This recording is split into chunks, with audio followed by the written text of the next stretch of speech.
Bonjour tout le monde, ici Jean-Claude Audette de Québec. Je voudrais faire un petit vidéo intitulé Le chat de Schrödinger. Ceci m'a été demandé par un jeune internaute. C'est un étudiant universitaire, je crois, et qui est un Algérien. Son nom est Omar Belkhodja. Excuse Omar si ton nom de famille est mal prononcé, là. Mais je le prononce comme je le vois. Donc, le chat de Schrödinger, en parlant des particules. Cette expérience de pensée, là, a été émise par le grand Erwin Schrödinger en 1935. Pourquoi? Parce que à cette époque, il y avait deux écoles de pensée, à savoir celle de Niels Bohr, auxquels ses adeptes étaient non les moindres, Werner Heisenberg, Paul Dirac, Wolfgang Pauli, Max Born et les autres. Et d'un autre côté, il y avait l'équipe, disons, constituée par non le moindre, Albert Einstein, Louis de Broglie et Erwin Schrödinger. Ces deux écoles s'opposaient, à savoir l'équipe de Niels Bohr disait que la physique quantique était complète, tandis qu'Albert Einstein, de Broglie et Schrödinger n'étaient pas d'accord avec ces assertions. Et la dernière fois qu'Albert Einstein était intervenu publiquement au sujet de la physique quantique et sa polémique avec Niels Bohr fut en 1927 ou 29, je crois, au conseil de Solvay. C'est la dernière fois qu'Albert Einstein est intervenu dans la physique quantique. Et ils se sont séparés, là. Albert a continué son petit bonhomme de chemin. Et depuis cette date, on a toujours considéré la physique quantique comme étant complète. Et est-ce qu'elle est vraiment complète? Aujourd'hui encore, on estime qu'elle est complète. Mais de plus en plus, il y a des scientistes qui se posent certaines questions. Et revenons à l'expérience de Schrödinger. Schrödinger voulait démontrer que, en effectuant la mesure, on perturbait les particules. Quand nous voulons mesurer dans la physique quantique les particules, on n'a pas de moyen très très petit par rapport aux particules pour les mesurer. C'est comme si dans notre monde, vous serviez d'un éléphant pour écraser une mouche. À ce moment-là, c'est illogique, là. Vous pouvez tuer une mouche avec un petit tue-mouche ou avec un simple journal, le mettre dessus, puis la mouche va décéder. Mais dans le monde quantique, on n'a pas les particules tellement petites pour ne pas les déranger. Ça veut dire que quand on va pour les mesurer, on les dérange. Et ça change tout le système en le mesurant. C'est pourquoi Schrödinger a émis son chat qui stipulait que dans le monde quantique, le chat peut être mort et vivant. Et il avait mis une fiole, là, un genre de poison, et s'il y avait une désintégration d'une particule quelconque, nucléaire, là, à ce moment-là, la fiole allait se briser, et le chat allait tomber mort, demeurer mort. Et cette expérience de Schrödinger est restée jusqu'à nos jours. Parce que Schrödinger trouvait illogique cette histoire de superposition d'états qui s'écroulait avec sa fonction d'onde. Et Schrödinger était dans la même lignée qu'Albert Einstein, et Louis de Broglie, c'est le premier, Louis de Broglie, qui a associé la particule, que ce soit un électron, que ce soit un proton, un neutron, à une onde de matière.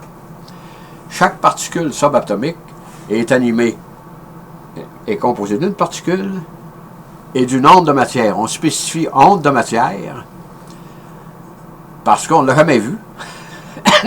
Mais dans notre monde, on suppose que c'est comme une vague là, de l'eau quand il y a des vagues. Et comme je le disais, en physique quantique, le problème survient lorsque l'on effectue la mesure. Parce qu'on n'a pas les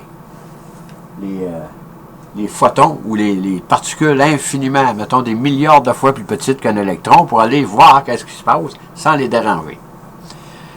C'est la même chose quand je fais l'analogie avec l'éléphant dans notre monde. Si on avait des éléphants pour tuer des mouches, il y aurait beaucoup de mouches dans l'univers. Parce que les éléphants verraient qu'ils n'auraient plus. Bon. Et aujourd'hui, nous comprenons mieux ce phénomène du monde quantique, dû à la dualité de la particule et onde. C'est pourquoi vous allez trouver dans le monde quantique ce qu'on appelle des superpositions d'états.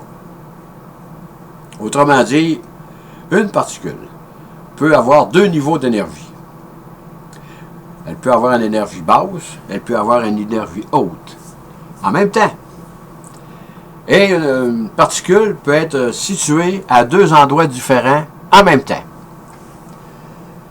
Ça, c'est difficile à saisir parce que dans notre monde, c'est impossible.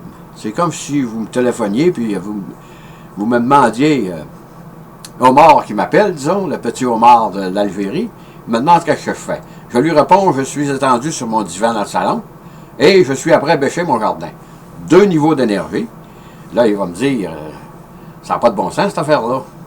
Mais dans le monde quantique, ça se peut. Et je peux être dans le monde quantique, je peux être en deux endroits différents en même temps. La particule peut être à deux endroits différents en même temps. C'est comme si je vous disais, je suis à mon chalet, et je suis après écouter un film. Je suis à mon chalet, disons, au lac Saint-Jean, quelque part dans la province de Québec, là, et je suis après à écouter un film au cinéma, dans un cinéma de la ville de Québec. C'est un non-sens dans notre monde. Mais dans le monde quantique, c'est possible. Et c'est pourquoi cette association d'ondes-particules amène toutes sortes de choses incongrues qui commencent à nous servir énormément. Et aujourd'hui, nous comprenons mieux ce phénomène de ondes-particules et certains scientifiques commencent à se poser des questions.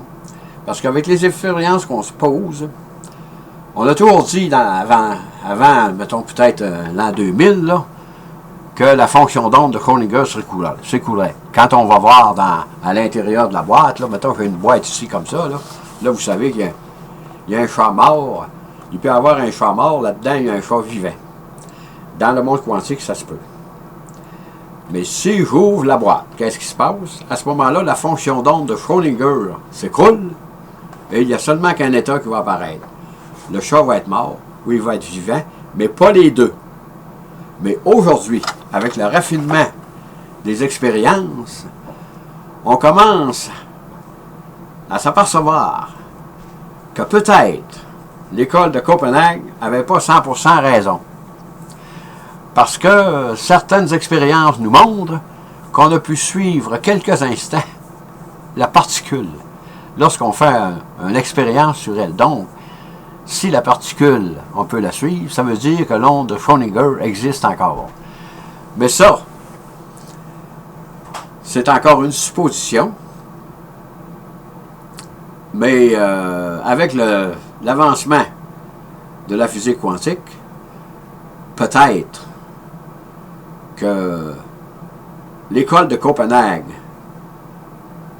n'aura pas raison, peut-être, disons, à 100%, et peut-être que l'école d'Albert Einstein n'aura pas tort à 100%.